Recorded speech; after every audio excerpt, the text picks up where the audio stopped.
পৃথিবীর সবচেয়ে নিরাপদ স্থান হলো সিজদা, যেখানে মৃত্যু হলে জান্নাত সুনিশ্চিত। আল্লাহ তাআলা বলেছেন, তোমরা চলনার চলেও মিথ্যা কথা বলো না। আল্লাহর কাছে সর্বাপেক্ষা উত্তম ব্যক্তি হচ্ছে সে, যে প্রথমে সালাম প্রদান করে থাকে। মৃত্যুর জন্য সর্বদা প্রস্তুত থাকো, কারণ মৃত্যুর দূত তোমার পিছনেই দাঁড়িয়ে আছে। নিজের হাতের উপার্জিত একটি রুটি অন্যর দয়ায় দেওয়া কোরমা পোলাওর চাইতেও উত্তম।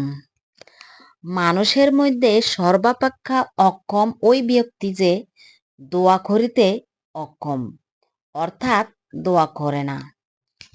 রাগ মানুষের ঈমানকে নষ্ট করে, হিংসা মানুষের নেকামলকে ধ্বংস করে, আর মিথ্যা মানুষকে হায়াত কমিয়ে দেয়। তুমি জান্নাত চেও না, বরং তুমি দুনিয়াতে এমন কাজ করো যেন জান্নাত তোমাকে চায়। হযরত আলী রহমতুল্লাহ আলাই। পৃথিবীতে সবচাইতে কঠিন কাজ হলো নিজেকে সংশোধন করা, আর সবচাইতে কঠিন কাজ হলো অন্যর সমালোচনা করা।